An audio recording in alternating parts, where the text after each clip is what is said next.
అసెంబ్లీలో కాంగ్రెస్ ప్రభుత్వంపై మాజీ మంత్రి హరీష్ రావు తీవ్ర స్థాయిలో ఫైర్ అయ్యారు.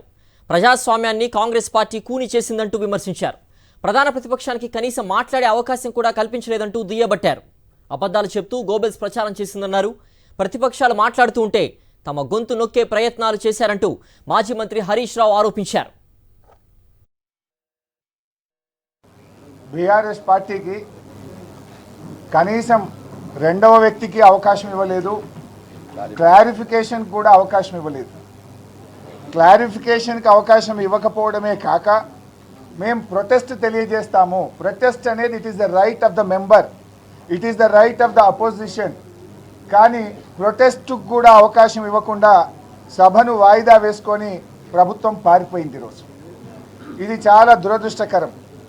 సభలో ఇతర విపక్షాలు ఎంఐఎం బీజేపీలకు కూడా క్లారిఫికేషన్కి అవకాశం ఇవ్వకుండా సభను వాయిదా వేసుకొని ఈరోజు ఏకపక్షంగా బుల్డోజ్ చేసుకొని ప్రభుత్వం పారిపోయిన తీరును ప్రజలు గమనిస్తూ ఉన్నారు.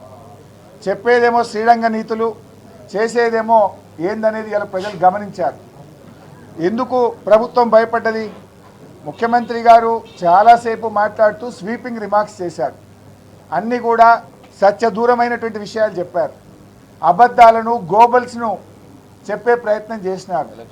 ఇవాళ ఎన్నికల్లో ఎట్లయితే కాంగ్రెస్ పార్టీ ఒక అబద్ధాన్ని 100 సార్లు చెప్తే నిజమైందనే రీతిలో వ్యవహరించిందో, శాసనసభలో కూడా పూర్తి అబద్ధాలను, అవాస్తవాలను, సత్యదూరమైన విషయాలను చెప్తూ సభ ద్వారా ఈ రాష్ట్ర ప్రజల్ని తప్పుదో పట్టించే ప్రయత్నం చేసినారు. క్లారిఫికేషన్ ఇవ్వడానికి ఎందుకంత భయం? మీరు సభలో ఏదైనా చర్చిస్తాము, ప్రజాస్వామ్యబద్ధంగా ఉంటాము, మేము చాలా డెమోక్రటిక్గా ఉంటామని మాటలు బాగా చెప్పింది కదా. మాటలు కోటలు దాటుతున్నాయి, చేతలు మాత్రం గడప దాటడం లేదు. ఎందుకు ఇలా మొదటి రోజే మీరు ప్రతిపక్షం యొక్క గొంతు నొక్కే ప్రయత్నం చేసినారు? ముఖ్యమంత్రి గారు గంటన్నర సేపు మాట్లాడుతూ ఉంటే మేము మధ్యలో లేచి పాయింట్ ఆఫ్ ఆర్డర్ లేవనెత్తితే కూడా స్పీకర్ గారు మా దిక్కు చూడరు, మాకు మైక్ ఇవ్వరు.